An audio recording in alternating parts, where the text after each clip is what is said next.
Welcome to today's event, the Future of UN Peace Operations, organized by IPI and the United Nations Department of Peace Operations. I'm Jake Sherman, Senior Director of Programs at IPI. Over the coming decade, many of the existing and emerging trends that UN peace operations face in their efforts to reestablish peace and security are likely to continue. Others are likely to deepen or change in unpredictable ways. Increased geopolitical competition among global and regional powers will influence when, where, how, and in fact, whether the UN is called on to respond. Changes in prevailing conflict dynamics, more regionalized and internationalized wars, the proliferation of fluid and fragmented armed groups, the spread of violent extremism and organized crime are likely to further strain UN peace operations while also necessitating new approaches. Global economic recession in the wake of COVID-19 is also likely to have consequences for countries' ability to meet the needs and expectations of their citizens, and also the financial wherewithal of the UN to provide meaningful support. Meanwhile, climate change, urbanization and migration, disease and technology will shape international peace and security challenges over the coming decade. This discussion, which is part of a wider process being led by the UN Department of Peace Operations to anticipate and proactively prepare for these changes, will look at emerging trends and their possible consequences for UN peace operations, including how its policies, practices, skill sets, and capabilities may need to adapt if it's to remain an effective means of restoring peace and security. Let me introduce our panelists today. First, Ms. Rania Dagash is the Chief of Policy and Best Practices in the UN Department of Peace Operations. Dr. Paul Williams is a professor at the George Washington University Elliott School of International Affairs. Mr. Jean-Marie Guéhenno is a Distinguished Fellow at the Brookings Institution and was UN Undersecretary General for Peacekeeping Operations from 2000 to 2008, overseeing the largest expansion of peacekeeping.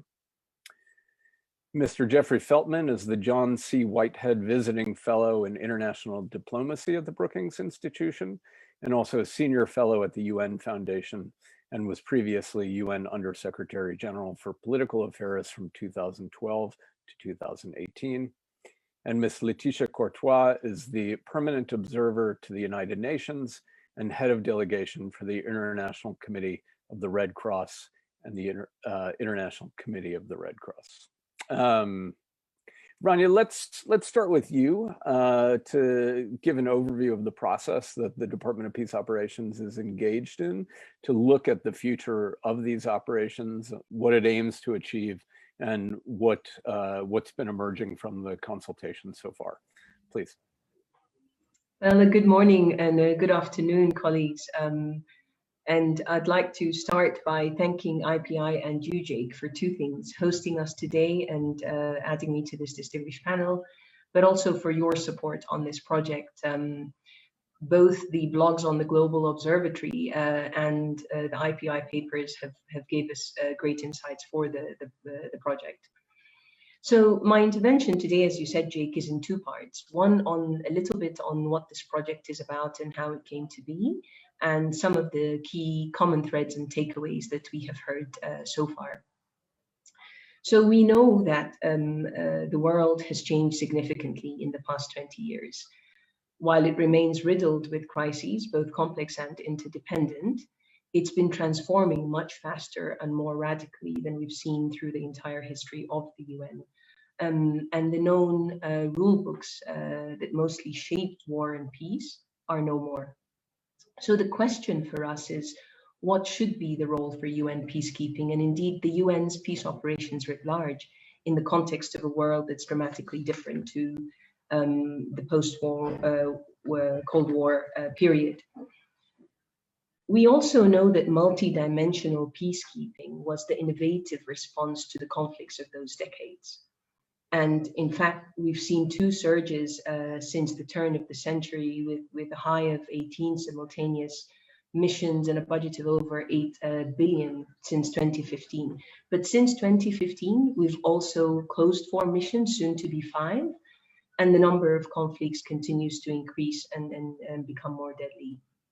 And in response to all of that, DPO's project on the future of peacekeeping aims to generate reflections on what that future may hold and how the organization should prepare and adapt for those challenges to come. And we've engaged many stakeholders through short think pieces, consultations, and interviews, and more recently have also conducted a series of roundtables which tested and deepened the analysis that's been coming out of papers and interviews. And we've tried to focus those roundtables on the so what can and should we do in response to a lot of the issues that everyone on this panel and listening to us today know. So I'll share some of the common threads, as I've said, a little bit of yesterday, a little bit of today, and I hope more on tomorrow. Allow me to preface my comments with a fundamental point today, Jake. Peacekeeping since inception has been an adaptive innovation. It was and is about the art of the possible, the political openings and the opportunities for peace that our leaders could imagine. And it's not defined solely by one of its components. It's not whether uniformed or not, because over the last 7 decades, peacekeepers have played multiple roles, from observers to peacemakers to state builders to border demarkers to electoral observers to human rights investigators and trainers. And we've done what the conflict has called on us to do. And in most of these contexts, we've succeeded. There's a direct correlation between peacekeeping and peace, as many studies have reinforced. It reduces civilian and military deaths. It prevents the spread of violence and avoids conflict relapse. And where we have failed, we've adapted and learned also. But to all that, we find that in some way, today we're a bit hostage or are victims of our own success. In the period that Mr. Gehenno oversaw that you just referred to, Jake, we saw a deep transformation of peacekeeping towards a more professional enterprise with doctrines and policies and training and guidance and repositories and experts and structures that focused on us delivering our mandate. And in somehow, of late, we have come to be seen as a technical endeavor. And the council today fixates on that a little bit. Guys, forgive me, I'm not looking at the camera, I'm looking at Jake, who's on the corner of my camera. So, so I may look cross-eyed. But anyway, the council today fixates on this. And I think I would argue to the detriment of the core function of peacekeeping, which is finding political solutions. Our operations are more than their military or police components, but it seems to be the enduring impression. And it's worth noting that this member state favored approach neither resolves conflict nor reduces costs. It, in fact, does the exact opposite. So what of tomorrow? And I'll wrap up soon, Jake. Tomorrow is about being radically open-minded.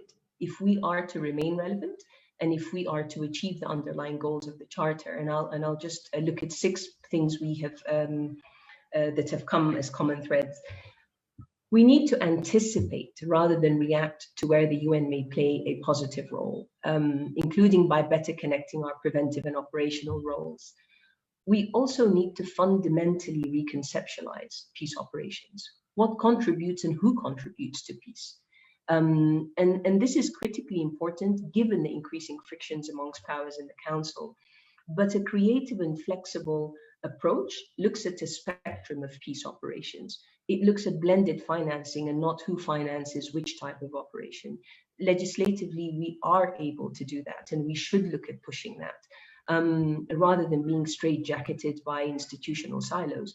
Resident coordinators contribute to peace, as do large multidimensional operations. So it's just about rethinking how we look at our peace operations totally. It's about cultivating partnerships. I would think this is one of the strongest things we heard in this project. Partnerships, partnerships, partnerships. Internal to us in the system, and that's with development and peace building actors, so that we truly integrate and interlink the peace building priorities in what we do, and externally with regional and sub-regional actors. And while building on the comparative advantage narrative, it's also about not shying away from the challenges that these partnerships bring. The fourth is linked to the third, and it's about the organization's normative value-based stance, which today is at risk of erosion if we continue to conduct regime protection under the guise of ensuring state sovereignty. And here there's a key question linked to that. Are we the UN of member states or the UN of we the people? For sustainable peace, the voice of people needs to be projected through our operations, and that means crucially linking with civil society and creating civic spaces that prosper. Finally, our knowledge and expertise on emerging trends has to evolve. We need to plan for different footprints that bring in new realities. Digital technology, just as an example, is one that has to factor in how our operations are designed and are executed. Political economies is a huge one that we've referenced many times, and the link between state elite and illicit market actors, especially difficult as non-state actors grow in influence. And so there's a lot in that space that was once reserved for states that is now being done by others. These are just a few takeaways we see emerging, and I don't want to prejudice today's discussion by making a case for any of them, but I'll close here and look forward to hearing from other participants on those and other issues. Thank you very much. Great, thanks so much, Rania, and particularly I think for giving some sense of where these conversations seem to be leading. And if I've got this right from listening to you say this before, the idea is that this process is actually leading to a set of recommendations that will go to the Undersecretary General for Peace Operations, and then perhaps even up to the Secretary General as this wider conversation takes place in the context of UN 75 about the coming decade and relevance of the UN. Paul, let me turn to you now. As part of this project, you have drafted a paper that lays out a series of quite fun, plausible scenarios around potential risks and their possible implications for peace operations that I think you'll use to frame your remarks. So please. Yeah, thank you very much, Jake, and thanks for the invitation, Rania, to contribute to this project. So yeah, I thought I would use my time to basically just say a little bit more about the scenarios document that I wrote. It basically stole 3 scenarios from the US National Intelligence Council and its 2017 Global Trends Report. This is a sort of multi-year project where hundreds of researchers around the world are engaged in building these scenarios.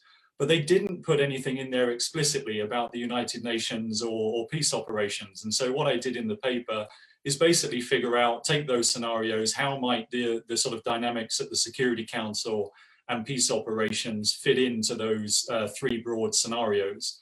They called them islands, orbits, and communities were the 3.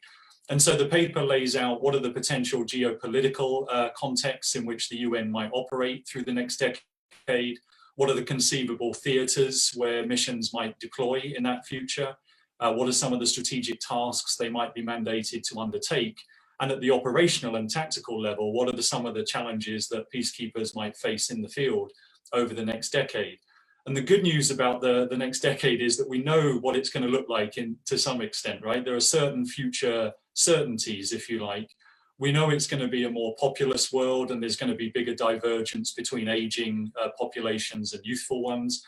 We know that urbanization is going to continue. We'll probably have 2/3 of humanity as urban dwellers by 2050. We know climate change related disruption is going to intensify. We know political instability is going to continue, mainly in the areas it already has been. And as Rania mentioned, we know technological innovation is going to continue as well as compute power grows. For peace ops, particularly developments in artificial intelligence, the autonomy of machines, and computational propaganda are going to be key areas of technological development that we need to pay attention to. But then it gets difficult, all right? And as well as future certainties, we have what we would call in scenario analysis, critical uncertainties. These are the things that we don't know how things are going to play out over the next decade. And this is where DPO selected 4 critical uncertainties for me to play around with in that document. Great power relations, the future of armed conflict, partnerships, as Rania has already mentioned, and the financial trends. So I just want to say a little bit about each one of those. So on great power relations, here we're likely to see a divergence of great power interests as US hegemony and the liberal international order start to erode a bit, and therefore likely the rise of regional powers in response. So what does this mean for UN Security Council and for peace operations? There are 2 main sort of trajectories or concerns here. One is if intensified great power competition, either between the US and China or other powers, basically stymies the Security Council's ability for consensus and to authorize UN missions. And a second trend in that context, regional powers are likely to compete to expand their spheres of influence abroad while attempting to maintain stability at home. And that will generate conflict that probably the Security Council should address, but will it be able to if there's dissensus among the great powers? So if conflict trends persist and we see a demand for peace ops, if there's a consensus at the Security Council that prevails, we're likely to see more blue helmet or special political missions from the UN. But if it doesn't, we're likely to see many fewer UN peace operations and more regional and coalition missions, which will likely ask the UN for support. And so that the 2 dynamics that could play out.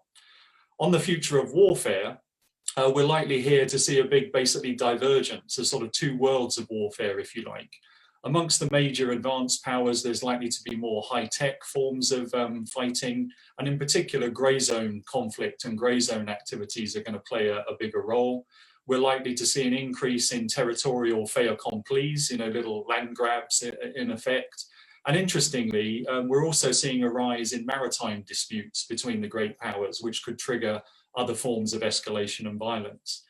And then the other world of warfare, if you like, is in the world's weaker and fragile states, where wars are going to persist, but they're going to blur increasingly with organized crime, atrocities, state repression, and more localized forms of climate-related conflicts. So for peace ops, again, this means a bit of a split. You're likely to see peace operations deploy to sort of frontier conflicts in more traditional observation and interposition roles. But they're going to face new escalation dynamics, particularly now that more and more states have long-range strike capabilities that they didn't a few decades ago. But particularly for the grey zone activity, it raises big questions about how the UN might actually help manage grey zone conflicts. What role is there for cyber peacekeeping, for example? And also, as I mentioned, with maritime disputes on the rise, are we going to see a future of more sort of maritime forms of peacekeeping? And that led to the 3rd critical uncertainty, which was about partnerships. And again, as Rania has already mentioned here, we can assume that because conflict is going to continue, there will be some demand still for peace operations. We know they work, we know they're pretty effective, but the UN might not lead those. And so what's its partnerships going to look like, in particular with regional organizations and the private sector and NGOs? And so in the scenarios, I basically play out each one of those. What will it look like if regional coalitions and organizations take the lead? They're going to be calling for support from the UN, technical support, logistical support, financial support. So the UN really needs to clarify, as Rania mentioned, what's it going to use its peacekeeping assessed contributions to pay for, and what's going to be off the table. We're going to see in the non-state world increasing modes or new modes of governance and partnerships are going to emerge that are going to affect how governments and international organizations work in general.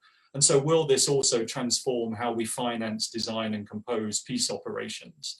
We're going to see new public-private partnerships, I think, in peace operations to do with issues about health and medical support, monitoring technologies, peacekeeper training, logistics, camp security. All these types of things are going to, I think, be affected, which leads to the final critical uncertainty, which was financing.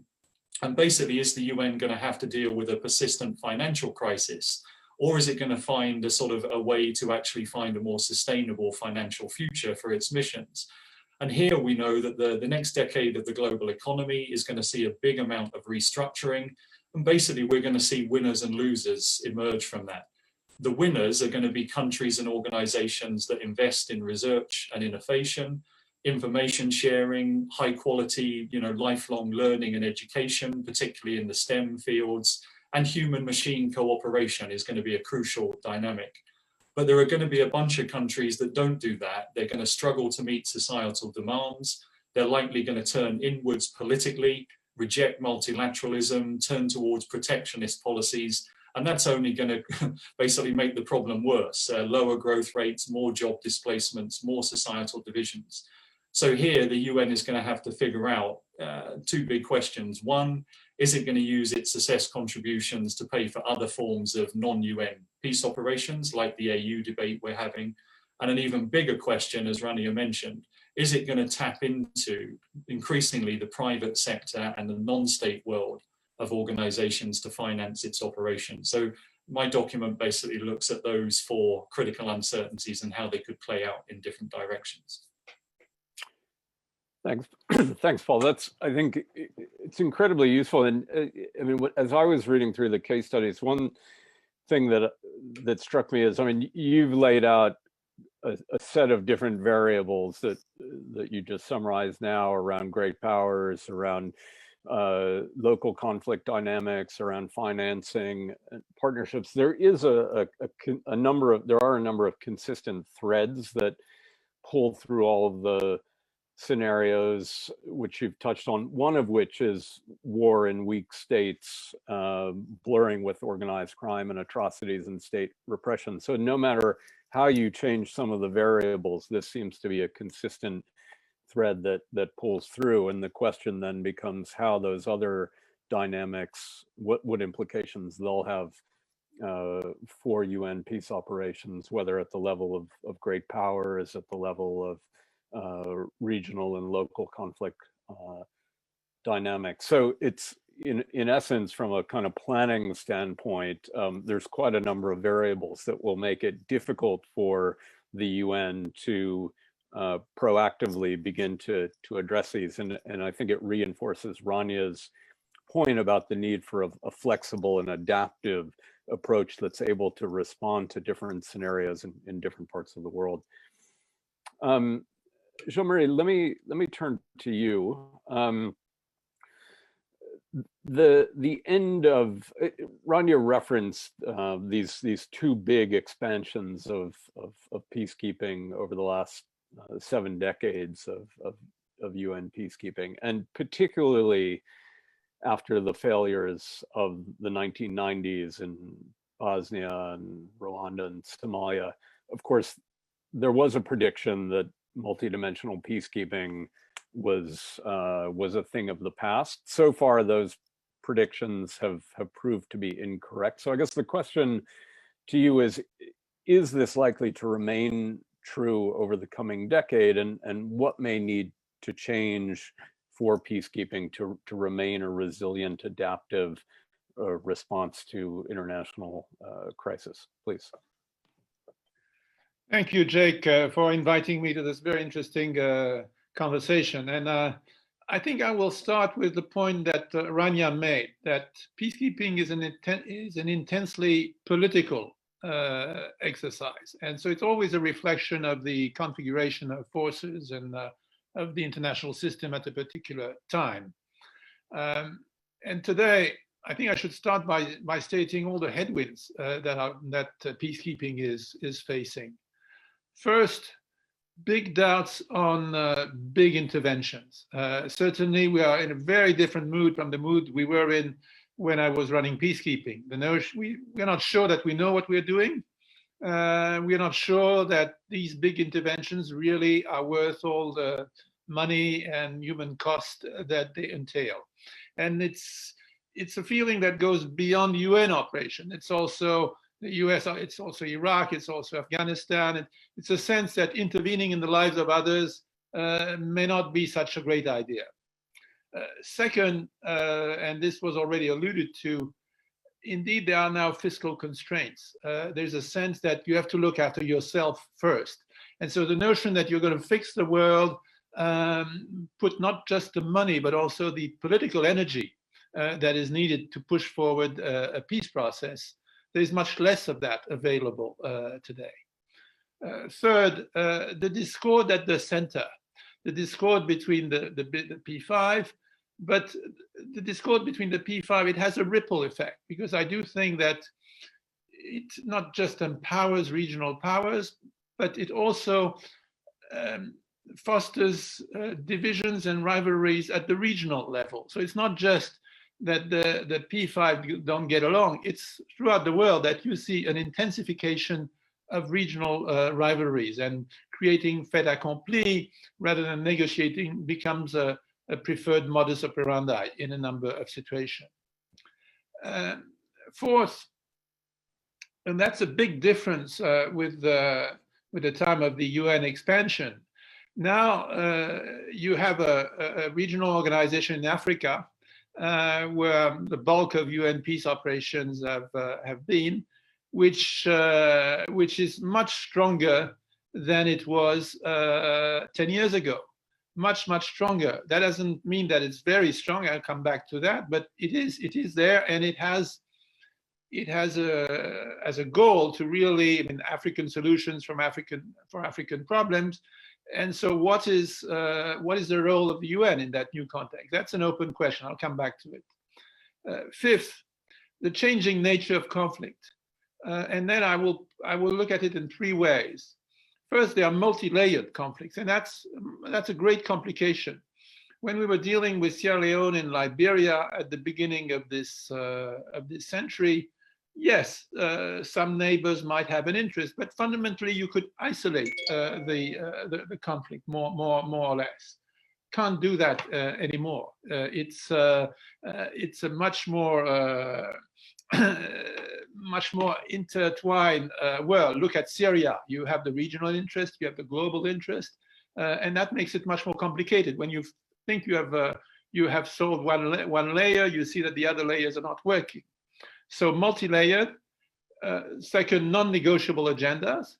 It's the whole issue of terrorism, which is a complicated one, because you have those terrorist groups that you think you can peel off from a transnational agenda, and those really with which you're not going to negotiate.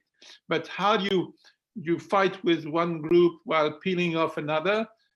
Easier said than done. And third, the criminal interest that were already mentioned. The fact that in a number of cases, the basic assumption that parties have an interest in solving the conflict is not true. They have an interest in keeping the conflict at a certain level. Too much peace is not good. Too much war is not good either. So that gray area suits a number of actors. So what do you do with that when you are the UN? And the result of that is that today, I don't think there is a consensus on what peacekeeping should be. At the beginning, in 2000, the Brahimi report gave a kind of roadmap that tried to build some consensus. It was never a very deep consensus. Let's be honest about it. But there was some sense on the use of force, on end state, on the role of the UN. There was some kind of consensus. Is there a consensus today? No. So what does that lead us for the future of peace operations?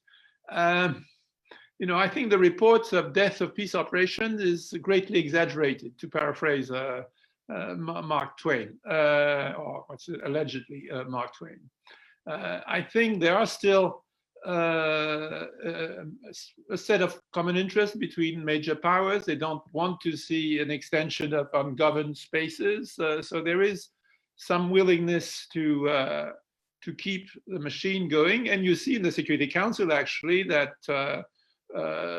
there are no vetoes to stop ongoing peace operations. I mean, sometimes the discussion is rough, but this has not led certainly to a collapse of peace operations. So what's going to happen? I think we have to distinguish between what we know and what we don't know. And I think the scenarios of Paul are very useful in that respect. What we know, I think we know that as far as use of force is concerned, we're going to need more mobile, less static forces, which means also forces which take more risks. And that raises a big issue for troop contributors. Which troop contributors will be willing to take more risks? Are they the troop contributors that have a direct interest in the conflict? In a way that defeats the whole idea of impartiality in peace operation. We know that, and this was already mentioned, that we're going to work with others, something that all military commanders hate, to share a theater of operations with other organizations, because it's really complicated. It creates all sorts of problems. But what was the exception is going probably to be the rule. We know that to avoid what I have sometimes called the peacekeeping trap, we're going to have to support states to help them build their security sector so that there is an exit strategy. But that raises another set of, again, the issue of impartiality. How do you support a state and remain impartial? This is something that the UN has faced in the Democratic Republic of the Congo, for instance. This is something that is facing the African Union in Somalia. How do you reconcile that? So we know probably that peace operation, the concept of impartiality is going to become much less dominant. And we know that with the world as it is, we're going to have to recalibrate ambitions. But exactly how, that's what we don't know. And it's the last point I want to make. What we don't know, the global political context. I would say there was never a real consensus. Let's not exaggerate the degree of convergence of the international community at any time. But there was a dominance of the West and of the United States, while now there is a deep rivalry with China. And so the issue is, what will be the equilibrium point between those diverging views of what is the end state? Is a stable country a country that has the capacity to crush dissent? Or is it a country that has the capacity to manage through institutions dissent? It's not exactly the same. And we see that in very practical ways in a number of situations. Then the regional political context is also an unknown, because I mentioned the African Union. I would want to start with the Middle East. The Middle East is an area where the UN has traditionally, but it's where it started in a way, as far as peace operation and then Kashmir, but it's where it started with UNSO. It's a reflection of the balance between great powers, the involvement of the UN in the Middle East. So, and all powers have a measure of interest in the Middle East. Jeff knows much more about this area than I do, but I do think that in the Middle East, it will very much depend the presence of the UN on what degree of convergence can exist between the major powers. And it's not impossible that at some point they see some interest in UN operation. And then Africa, African Union. It is polarized today.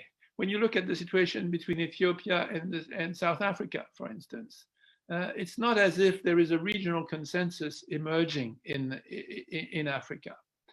And Africa is also the theater of rivalries between the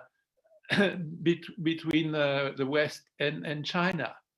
And so the relationship between the UN and the African Union will very much depend on the capacity of the AU to strengthen itself. I'm not talking about the technicalities of it, but also politically, so that it's not just manipulated by external powers. And so long as that is not clear, I think the P5 will be very reluctant to really delegate too much to Africa. And then the last question, of course, the last unknown, is the future of war. There, I would have a slight difference with what Paul said. I think we're going to see in more and more conflicts a mix of high tech and low tech. It's not as if there is a world of high tech and there is a world of low tech. I think the two are more and more intertwined. let alone because of the multi-layered characteristics of many conflicts where a variety of actors, including global actors, intervene. So that's an added complication on what peace operations will be. So to close, I would say that, as Rania said, peacekeeping is eminently adaptable. What space will it occupy? It very much depends on those global and regional factors, what is convenient for the global powers, and how much the regional powers are able to come together. On the contrary, they are riven by rivalries, and then UN peacekeeping will have its advantages. I'll stop there. Thanks, Jean-Marie. And I mean, it's interesting listening to you. One of the common themes among your points is the fact that even amid growing rivalry between the P5, we see the continued ability of the P5 to reach some common consensus around the value add of peacekeeping. And I think it reinforces a difficult point for the UN and for the Department of Peace Operations as it thinks about and tries to prepare for the future, which is that ultimately, from the perspective of the P5, peacekeeping or peace operations or whatever they feel they need it to be, and in a sense, some of the headwinds that you spoke of, peacekeeping is going to be buffeted by whatever the winds that the P5 want that institution to be, whether that's more counterterrorism, more support to possibly repressive regimes around support to security sector issues. And I hope some of these issues, particularly the tension between more people-centered operations and this rise of sovereignty that we're seeing is one that we'll come back to in the discussion.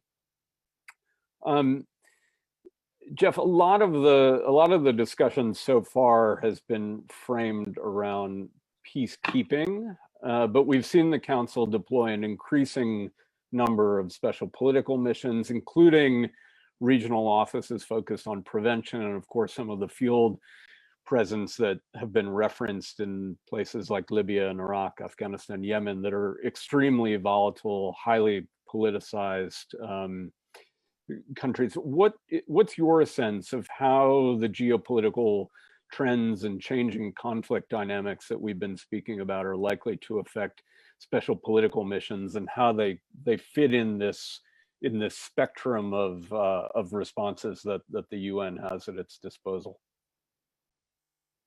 Jake, thank you very much. Thanks to you and IPI for inviting me to be part of this discussion. And I welcome being on this distinguished panel. I'm very happy that you've asked me about special political missions, because I do not have the operational or intellectual knowledge of peacekeeping that Rania, Jean-Marie, and Paul all have. And so I will speak from my experience of working with the special political missions over the 6 years I was at the UN. But let's keep in mind that while these are in some ways distinct tools, and member states have reinforced repeatedly through their oversight mechanisms and the budget processes that they see them as distinct tools, they are part of a spectrum of tools that the UN has to advance the peace and security goals. And SPMs face many of the same challenges that the previous speakers have outlined. But let me touch on what I would call the 3 S's, and that, again, this echoes some of the points of the 3 speakers, and then how to sort of overcome them, or the experience of the SPMs in trying to overcome them. And the 3 S's, I would say, are sovereignty, the Security Council, and sustainability. On sovereignty, Rania mentioned we the states, the UN as we the states. Professor Williams has written about the UN as we the states. And we've all seen where sovereignty is often cited to derail a UN political engagement, sometimes UN peacekeeping engagement. And even when the Council has approved a mandate under Chapter 7, you'll often see the Council fail to support the peacekeeping operations, to fail to support the UN in fulfilling that mandate when the host government is citing sovereignty. And so the key elements of the mandate are often blocked under the rubric of the respect for sovereignty. And as Jean-Marie mentioned about the impartiality, I think Chapter 7 in protection of civilian mandates can make the management of UN host country relationships particularly fraught. And so paradoxically, in some cases, the weaker Chapter 6 mandates that SPMs have may make the relationship with local actors somewhat easier to manage, because the UN is forced from the outset, from the deployment of the SPM, to think carefully about its relationship with the local actors. The second S I mentioned is one, again, that have been talked about by the previous speakers, which is the Security Council. And with the return of sort of the proxy wars that we see in Syria, Libya, Yemen, the global polarization that we see, the Security Council members will shield their proxy forces from council scrutiny, from political mediation, and from peacekeeping.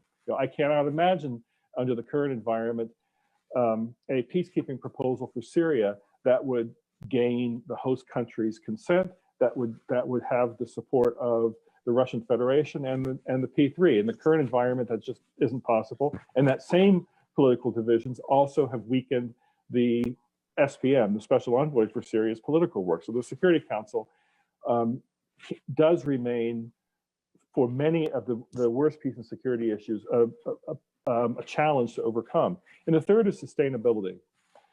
Addressing the conditions that contribute to the state fragility or to the civil war probably requires sweeping transformations of a country's governance system, its politics, its socioeconomic realities. These processes can take decades, but the host government is going to want to graduate from the type of council oversight that the presence of an SPM or the presence of a peacekeeping operation typically has. And member states, one I know quite well, often are looking for savings. And so there's a tendency for premature liquidation. The premature liquidation can leave those same conditions that ignited the conflict or promoted the fragility only partially addressed. And with the drop-off of attention, there's often accompanied by a drop-off of resources, meaning UN country teams that are left on the ground struggle to follow on behind the peacekeeping operation of the special political mission. Now, we all know that there's no one size fits all solution to today's problems, let alone tomorrow's problems.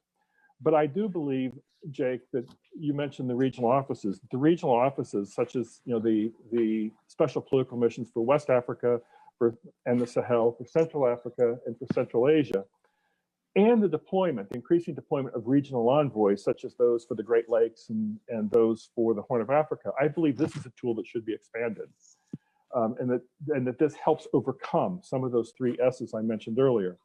Regional SPMs have become an accepted part of the political landscape in their areas. The regional envoys are becoming the same. They partner with the regional and sub-regional organizations in the way that that Jean-Marie was emphasizing is important. They're basically seen as something that's somewhat local, not something just that's imposed by the Security Council from the outside.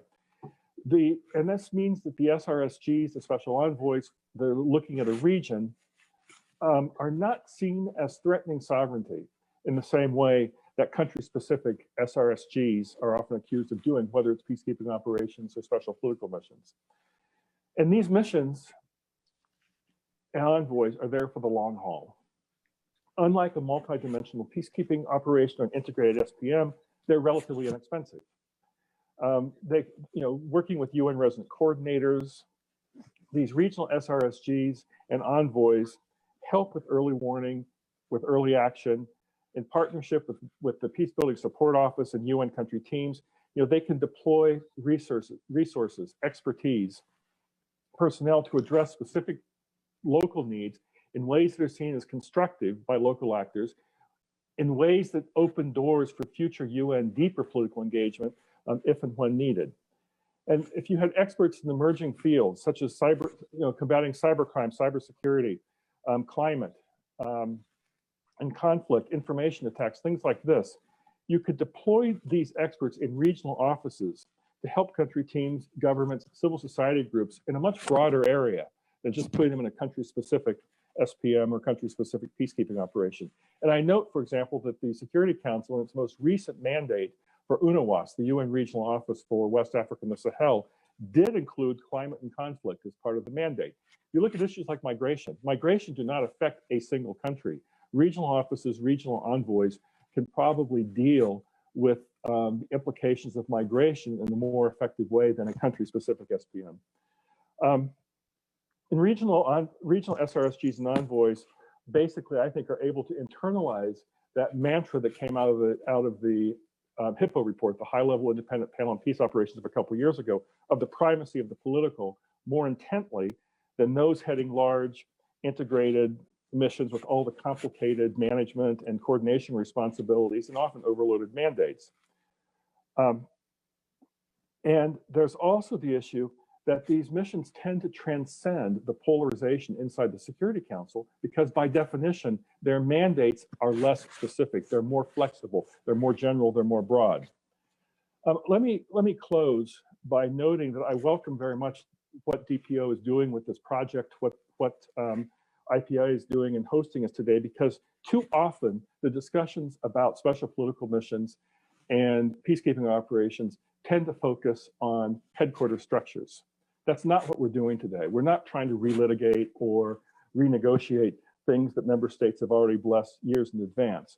And in fact, even without going back to look for new authorities or new mechanisms, the UN has successfully, in my view, addressed one of those key recommendations of the HIPPO report, which is the need for the UN to have a full range of political tools.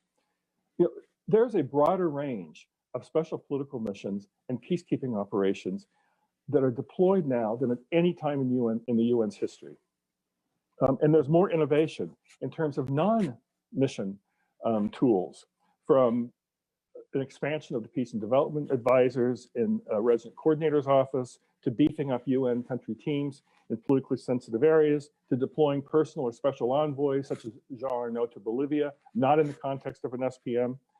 And this flexibility of having this wide spectrum of peace and security tools, I think speaks well for the UN's ability to be able to address the challenges of the future that we're discussing today. And this is all without trying to confront or relitigate structures and headquarters or budget mechanisms. So thank you again for including me. Thanks very much, Jeff. I mean, it strikes me too, thinking about the regional offices. You mentioned the value that they have in being able to provide onward political accompaniment after the council's attention wanes and a peacekeeping mission draws down. But you've also highlighted the fact, I mean, they play an incredibly important prevention mechanism in ensuring that emerging crises don't actually reach the level where they need to make it onto the council's agenda. And oftentimes, I mean, as we see with SRSG Chambas in West Africa, in close partnership with regional and sub-regional entities. And I think this point you raise about expertise, regionally based expertise, that can then be deployed out on an as-needed basis, whether it's to resident coordinators' offices, to other special political missions, to peacekeeping missions, is an interesting concept, not least as we think about, both as you said, the fact that many of the challenges, migration, climate, multi-layered conflict in the way that Paul and Jean-Marie spoke about, are regional in nature rather than confined to a single country, but also the fact that a lot of this expertise is high demand, low supply, and that it might be difficult to, the UN might be better served having a pool of that expertise that is deployable on an as-need basis. I'm going to turn to our last speaker in a moment, but I just wanted to put out a reminder to everyone: if you have questions, you can drop them in the Q&A function in Zoom. We're going to turn to the discussion in just a moment. Letitia, then let me turn to you. We've had I guess, a very, we've heard from two former undersecretaries general, from Rania from DPO, Paul, who's closely followed this. The ICRC obviously is not the UN, but operates alongside UN peace operations in a whole range of environments around the world. And you have been there and witnessed the evolution of armed conflict alongside the UN. So it'd be interesting to hear your perspectives on how these dynamics are likely to affect the future of UN missions from an outside perspective, please.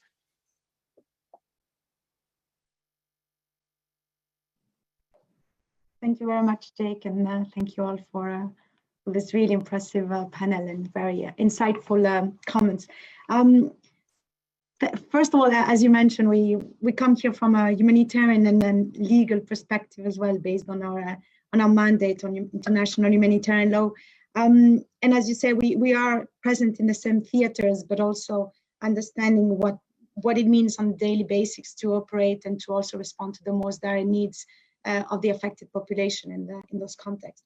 Let me just start maybe just to make a parallel between the future of peacekeeping operation and the future of humanitarian aid. I mean, this is a moment where we're also questioning a little bit our capacity to answer and to be useful in such emerging and complex emergencies and protracted crisis. And I think it is important indeed to look at the deep root of the situation we are into.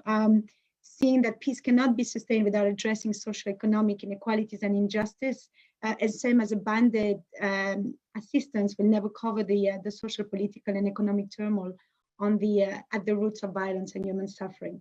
So it is important as humanitarian aid is called upon to rethink itself in protracted crisis settings to the triple nexus. Peace operation also bound to have a joint up with government and peacekeeping stakeholders to sustain impact. I think there's been lots said on conflict as such, but maybe I'd just complement with the humanitarian perspective on building upon what Paul and Jean-Marie have mentioned. Maybe three comments on what it means on the ground for this reality. The first one is on the multiplication of alliances and coalition of non-state armed groups and states. When it comes to conflict, just to give you a number, the ICRC has listed around 450 non-state armed groups we are engaged with on the ground, and that shows you how large the spectrum is when it comes to different types of groups, and but also capacities as well to influence or impact the situation. And we are talking about around 70 million people affected by this reality. We see more coalition of non-state armed groups on the ground, but also more state coalition, which also impacts on the legal framework applicable, but also understanding for each and every side of it. But as well, it dilutes very often the responsibility or the perceived responsibility of each actor engaged in the battlefield. To that, you add as well the private companies and the private sectors, as well as the use of technologies that was referred to. The second point is the urbanization of conflicts. That was also mentioned very clearly by Paul, and I just would like here to add that it's not just urbanization, it's also the humanitarian impact that this bears on populated areas and the use of weapons in their scope as well of humanitarian consequences. We see that this is obviously raising the question of how states are also developing their guidance and training on urban warfare, and also on conduct of hostilities in populated areas, but also how we need ourselves, humanitarian practitioners, to adapt as well to the needs depending on it. The third point on those trends is the new technologies in warfare that was also alluded to. Lots of positive points somehow come out of it.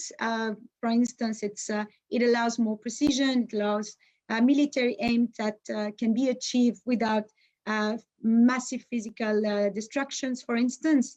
And it also is it also offers a very good way of reaching out to population, inform, communicate, educate, but also sensitize. But somehow as well, it is a risk as well when it's not coherently and correctly used. And we have seen very recently over the last month what warfare in populated areas can impact and can bring to the people. I'll just bring maybe 3 comments as regards to our input into this reflection from an outsider and humanitarian perspective. First of all, on the importance of the physical protection. For us, peacekeeping operations have a key role, and we see that in this protection of civilian needs to be a component that really needs to be preserved and pushed forward as a priority. Often the peacekeeping troops are the only ones that can provide and deliver on this aspect. They are the only ones on the ground that can ensure the physical protection of the population. And this is something that we believe should be reinforced, prioritized, and understood better. The other point is the importance of the applicability of the legal framework and the trainings that go around it, but as well as the ensuring of respect of international humanitarian law. It is for us a requirement to ensure that all parties to the conflict comply with international humanitarian law, but also for the peacekeeping operation to ensure that the parties they work with and support are also influenced positively in that respect. So we really insist on that understanding of the legal framework, the respect of the legal framework, but also ensuring that the trainings are aligned with that at all levels. And that means as well, not only on how to understand how the framework applies, but also on law enforcement operation rules and trainings related to it. And the last point also refers to what Jeff was mentioning with regards to the realities of the future challenge, which is also something very honestly that is on our table as a priority, is how to embrace the new challenges. And one of them is the climate shock, how as a root cause of conflict, the fight for more scarce resources is also bringing its load of conflicts and clashes, and how we need to respond to it. We had discussion, for instance, on Central African Republic with Rania joining the discussion with the DPPA and DPO, and this is something we also need to move forward. How our protection tools as well can adapt to the needs, but also how collectively as well we first of all we reduce the impact that we can have on the ground, but also address those needs based on the current reality that is emerging. Thank you. Thanks so much, Letitia. You know, one of the things that struck me listening to you is this point around physical protection, because I do think, particularly over the last few years, and I think largely in response to the experience of the FIB, for example, in the DRC, there has been this effort to rebalance protection of civilians away from physical protection and to look at tier 1 and 3 and to reinforce this point that protection of civilians needs to be a holistic, whole of mission approach that ultimately is a political endeavor. And it's interesting, particularly hearing from the ICRC, this point to not forget about one of probably the biggest comparative advantages of multidimensional peacekeeping operations in terms of their uniformed personnel, which is physical protection, the tier 2 protection, and the fact that some of these other strategies, including unarmed protection, are necessary, but are often insufficient on their own. We have about half an hour left. There's a number of questions that have come into the Q&A. I think given the time, what I'll do is we'll take all of the questions in a single round, and then we'll turn back to our panelists, maybe in reverse order, and should be able to finish right around 10. So One of the questions that actually I wanted to ask you, I mean, whether we're looking at peacekeeping or special political missions, a theme that many of you touched on is the fact that the political space in which the UN operates is shrinking, whether due to geopolitical tensions among great and regional powers that squeeze out the UN or severely constrain its role, or the the involvement of others, the fact that regional organizations, regional states are becoming increasingly involved as peacemakers and peacekeepers. And it'd be interesting to hear your thoughts on what the implication of this is for the future of the UN's role in as both a peacekeeper and a peacemaker. There was this point that was raised by a number of you around, the recommendation that came out of the 2015 HIPPO report about the need for more people-centered operations. And since that time, there's been a growing focus by the UN, not just in the realm of peace operations, but I think more broadly on inclusivity, on the need to better consult with and include the voices of host country populations, of civil society, whether it's in political processes or protection strategies or peace building priorities. But this is coming in parallel with a reassertion by some host governments and other member states of state sovereignty. And it would be interesting to hear your thoughts on how these competing trends are likely to affect one another and indeed impact peace operations. There's another theme in the questions around, many of them refer to the current situation in Mali. And if future crisis management by the UN is going to require operating in conditions like those that we see in Mali today, characterized by violent extremism, by intercommunal violence, by popular unrest, by climate change, what is the implication for the UN in terms of its support to political processes? Many of you touched on the difficulty of political processes where there may be listed terrorist organizations, its support to host state security forces, its partnership with parallel forces, how it conducts protection. And then maybe a final question that we can take is around the fact, particularly in Africa, we're seeing the growth of ad hoc groupings, the MNJTF, G5 Sahel, the FIB sort of in its initial conceptualization before it was brought into MONUSCO, and the fact that these institutions don't necessarily ascribe to the norms of either the AU or the UN. And is there perhaps a need for the UN and the AU to work together on some sort of integrated strategy that would inform how these ad hoc groupings are brought together and deployed, particularly to ensure that they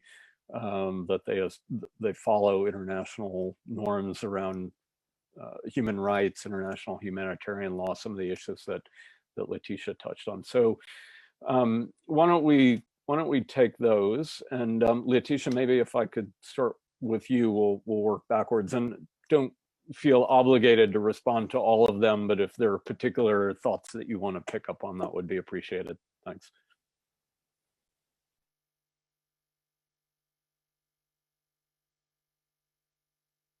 Thank you, Jake.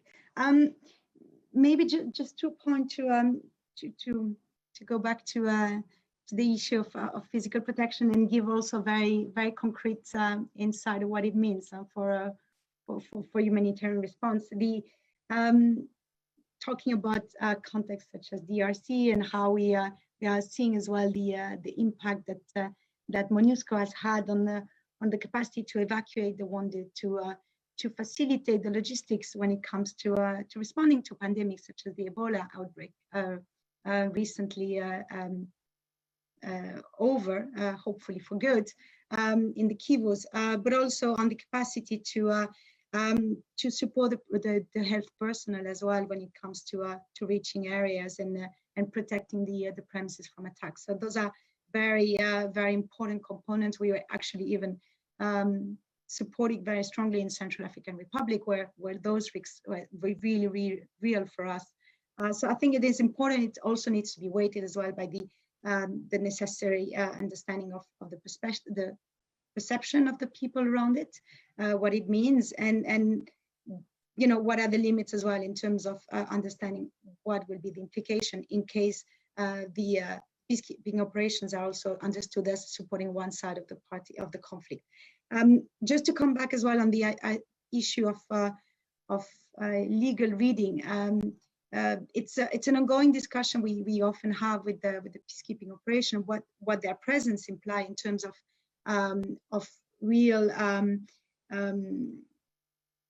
I mean, legal implication in terms of supporting a side to the conflict and their capacity to be perceived by their active role as a party to the conflict, and what it means as well for the UN. So this is something we regularly discuss bilaterally and engage with the peacekeeping operations, understanding as well what will be the implication, be it on for instance, on detention of people under their supervision, and what it means for in terms of responsibilities as well. So we really are seeing different ways of engaging, but also a lot of positive ways of supporting the people in need.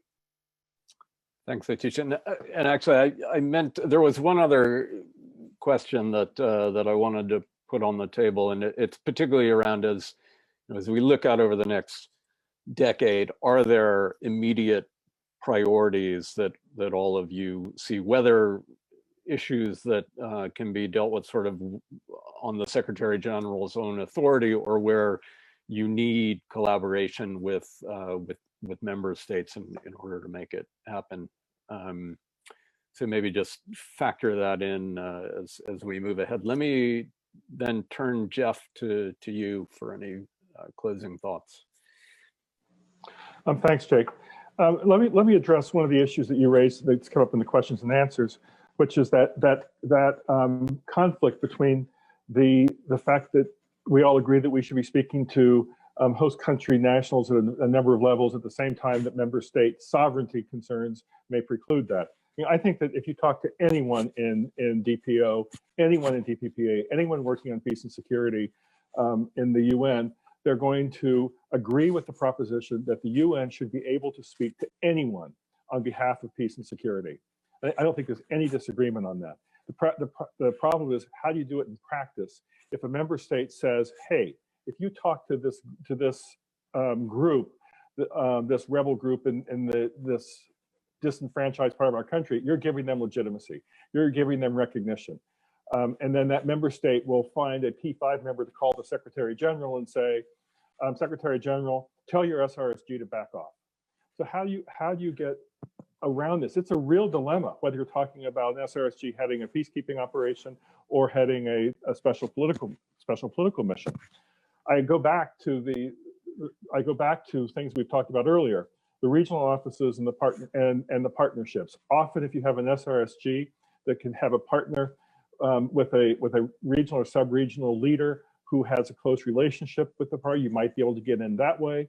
The regional offices, as I said, are able to maintain a wide spectrum of contacts in the region, so it looks more natural for them to keep talking to people. I don't know this, but it is a real dilemma, and at times we are going to have to acknowledge that non-UN groups, the mediation NGOs such as HD, might have better access because they aren't seen as giving legitimacy.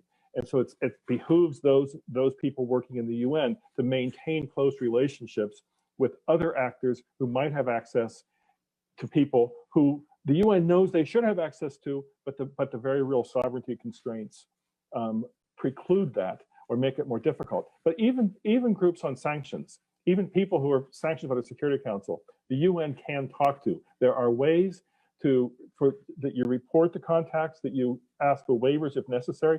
But I think about all the work that Frank Haysom did, for example, with Bashir of Sudan, even while he was under an ICC warrant.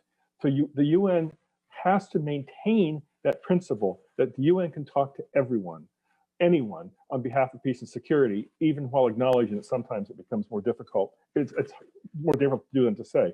In terms of going forward, Jake, you mentioned groups like the G5 Sahel. We can talk about Amazon. We can talk about the multinational force against Boko Haram.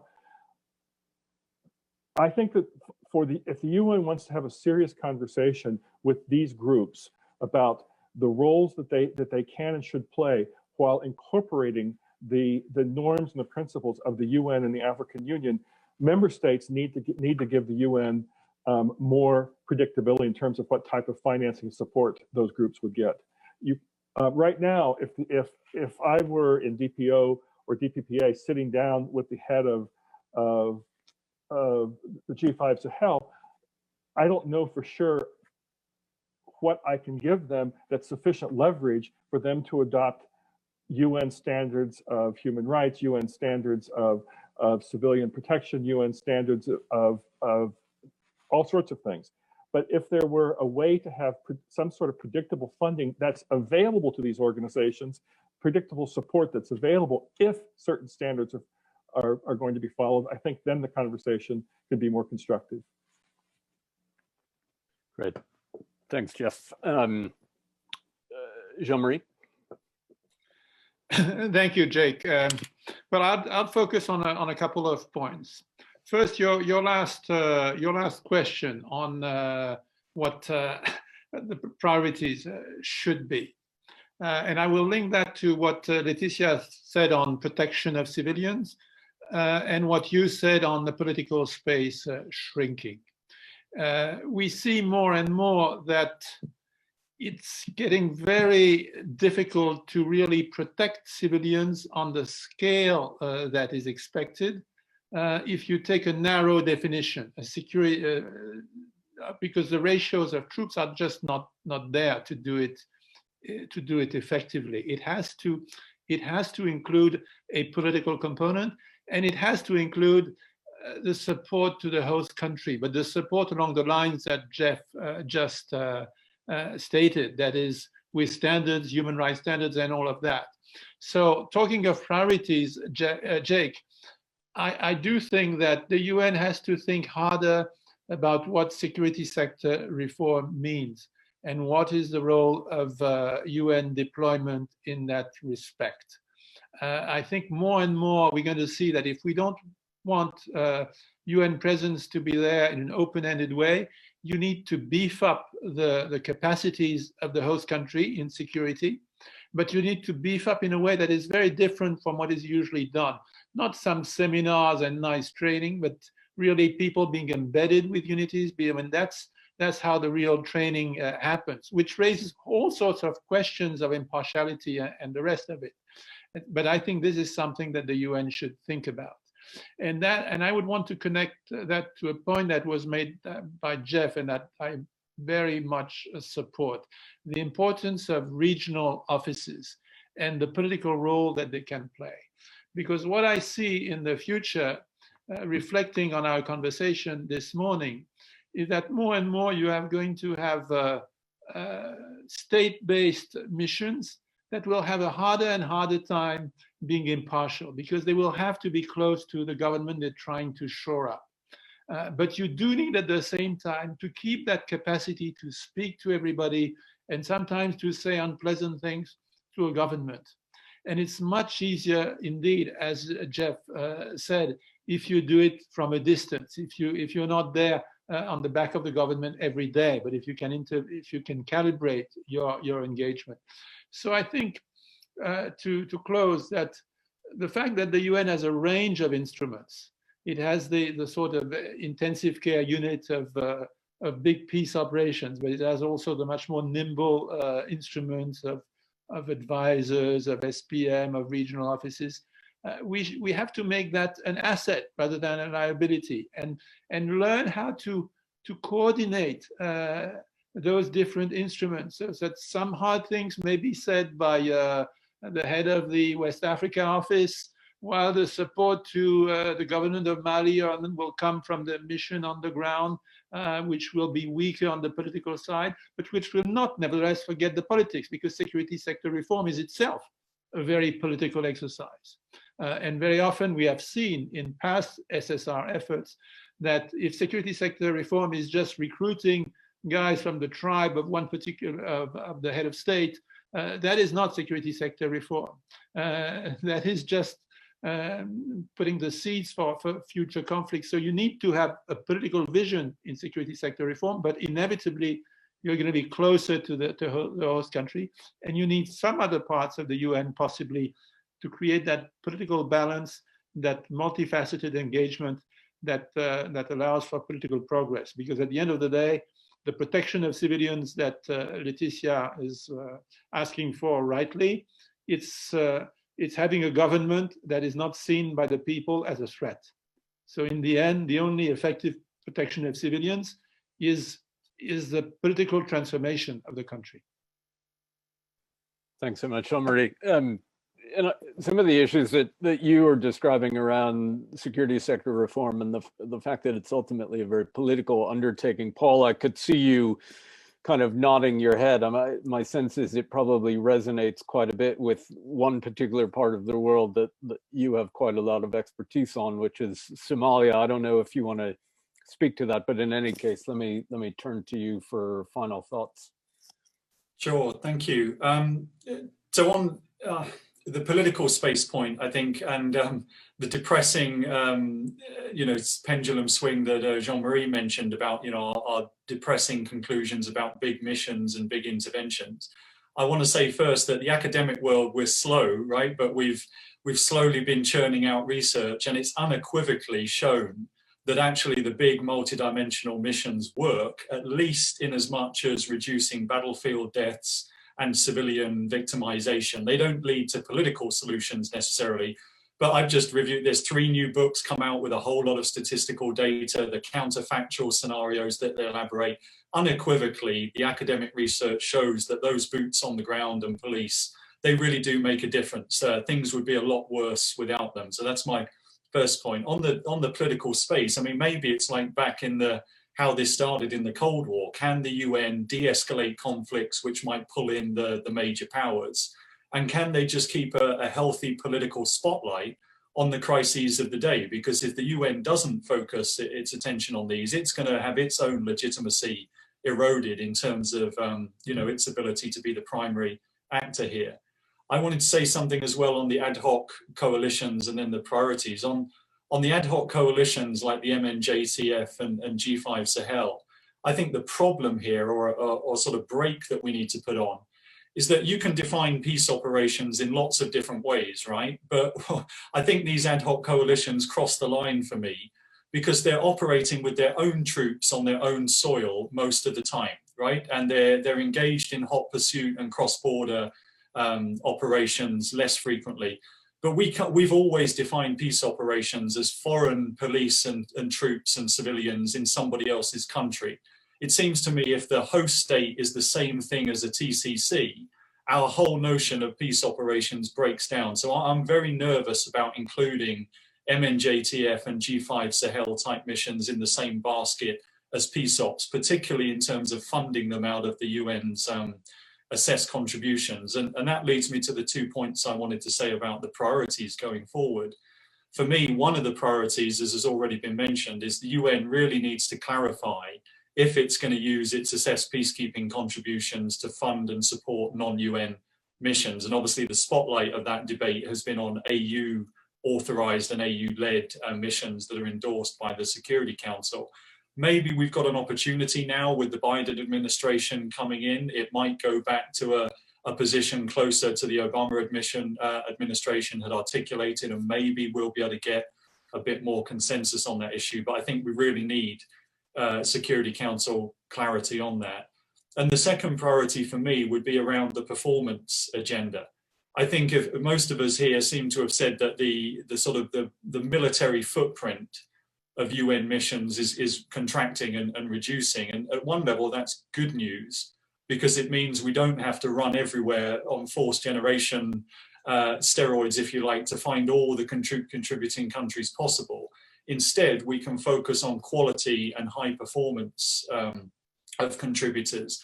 And that means pushing ahead with the things we're seeing now in terms of force commander evaluations and assessments and the whole of the performance agenda. I think that's really important for us to push on. And on Somalia, since you asked, to finish, I mean, yeah, I totally agree with what's been said already, that not just about the difficulties of impartiality, but the practical challenges of building host state militaries and security forces that can work. And I echo what Jean-Marie just said there. It can't be based on a sort of train and release approach where we train a bunch of people in camps and training environments and then just let them out and expect them to defeat al-Shabaab in South Central Somalia. You've got to think about the next step of field mentoring and advising in the field. But this raises a whole lot of the level of risk for the troops that are doing this. The Americans have come up with a compromise of using their own military sometimes, but also private contracting firms, particularly Bancroft Global Development. But the Danab advanced infantry units that have been built in Somalia, they to me are still the gold standard of how we can produce effective, functional military forces for the host states. But as Jean-Marie said, we're not impartial in any sense of the word, and it's come at a risk. Several US military personnel have been killed in Somalia, so has a Bancroft contractor. So it's going to raise the risks. Thanks, Paul. And I mean, I think what you said also highlights the fact that while the UN often has an important role in security sector reform, particularly around on the legal and policy side and political engagement, ultimately the big players involved in training and equipping are often bilateral partners who often have their own foreign policy goals. And it's interesting too, I mean, Jeff had mentioned African Union financing as well. And I think, Paul, you allude to this, that, I mean, are we just talking about funding the African Union, or are we talking about a mechanism that potentially is open to other forms of partnership as well? Rania, then let me turn back to you for final thoughts, please. Thank you, Jake. You know, as Jeff was speaking about the role of Security Council members and their support or lack thereof of expanding political space in the context, I went back to 2010 in Somalia. And at the time, I was tasked to work on delivering a specific non-armed group to broaden the political agreement. And a lot of work went into doing that. And the final moment where we were going to fly somewhere and sign with them, we received the instructions to draw back. But they had already flown to the location. So when we didn't show up the next day, they returned and immediately joined the Shabab and became a bigger force against us. So just to bring the realities to also the difficulties of how this ends up working.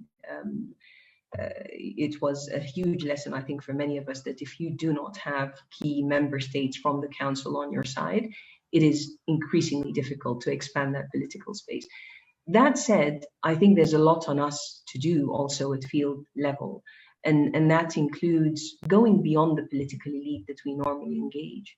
And to the points that I raised earlier on the creation of civic spaces, the engagement of communities. And because I think if you don't bring these different segments into political processes, including youth and women, you will have what happened in my country, Sudan, and they will turn the tables on your head and they will change the political narrative totally. So it's quite important that on ourselves, we take on more inclusive political processes than we are inclined to do most of the times. And I think while I agree with Jeff and Mr. Geheno the role of regional offices, and I think they're quite critical to supporting political negotiations in space. There is also a risk to that, in that we disenfranchise SRSGs in specific countries from having good control over their political processes. And I think we've seen that happen in several countries. And it's important that that's balanced delicately. I think Cyprus is probably a good example, where the SRSG on the peacekeeping side covers for the envoy in their absence. So it creates a balance that ties the two in much better than we have seen the total parallel functions, in a sense. Then to the point on ad hoc security arrangements and working with regional organizations, it's an issue I feel quite strongly about. And I think that Somalia has been a creative innovation in how the UN has managed to step in and support. And it wouldn't have been possible if we weren't creative in how we use our toolkit. And I don't think since then we have been creative. We have a wider range of toolkits, true, in the system, but I don't think we sit and think together when a new mission is being deployed on how we could join forces, or what would be the better configuration, in a sense, regardless of the departmental lines and the institutional biases. And I'll take personal responsibility for saying this. I think Sudan was a missed opportunity in many ways that could have brought us together under this reform agenda to design a different type of business that would have brought the peacekeeping side of the house, the political side of the house, and the peace building side of the house together, and where we would have blended financing. Because, as I said earlier, legislatively, nothing stops us from doing that, but it's our own internal coherence that sometimes is an impediment to that. And that would be a priority for me: rethink and reconceptualize how we use this range of tools so that it is able to respond to the contexts better. And then on the point on protection of civilians, Letitia, I really am very grateful for your remarks on that. And I think my favorite story from MINUSCO is, and I was actually there when the support to the humanitarians during Ebola last year had started, is bigger than the physical protection, because we've been trying to break that, as Jake said, and take it to supporting the state forces and their ability to respond to violations. And I think Congo has been such an innovator that way. The early warning systems that are in place that support POC responses, the community alert networks that have been put in place that allow the Congolese police to also intervene, to go to the point on structural prevention beyond just the physical protection, is where I think our lasting impact is likely to be more than just the physical protection. And I think these are elements in POC that have to become part of the narrative on why POC is important. And it links to my final point on structural prevention. Earlier, I had said that partnerships were highlighted quite strongly, including internally for us. And structural prevention and our ability to support building state security apparatus and forces and reforming that. And I certainly wouldn't use Somalia, Jake, as an example for that. But I think our ability to be able to do that beyond mission settings is extremely critical. And I think Orolsi moves in that direction extremely well, because it's beyond an SPM and a PKO, where they can go in non-mission settings and avoid us being deployed as operations there to begin with. So there's a very strong link, I think, on the structural prevention to the operational prevention and our operations that has to be interlinked from quite early. And that brings in the country team and the resident coordinators and all of that. There was one other question in the chat that I wanted to respond to, Jake, with your permission, which is, what are, how do you make operations more flexible? And I think in a lot of what we heard from these reflections, our operations, like Mr. Geheno said, need to look beyond the large presences to more nimble and agile operations. And at times, a lot of times actually, the robustness of our troops has come up and the importance of them being able to respond. But I draw a line also in that counterterrorism and peace enforcement is probably where the limits for both PKOs and SPMs alike are drawn. And that has to be rethought also, so that we are able to see, do we support peace enforcement a la Somalia and do what DOS DFS has been doing plus, or what kind of support models can we put in place that help us to play a role and to bring the Council and the Peace and Security Council also in this context for the AU in. I think that is also an important aspect that has to be rethought. And I'll stop there. Thank you very much. Great, thanks so much, Rania. So let me offer my sincere thanks to all of our speakers for joining us today, and to everyone for tuning in and joining us. I found it to be an extremely fascinating and important discussion. I think we all look forward to seeing where this process within DPO leads, and how the department and indeed the rest of the Secretariat positions itself to be able to play an effective role over the coming decade. So thanks very much. Have a good afternoon.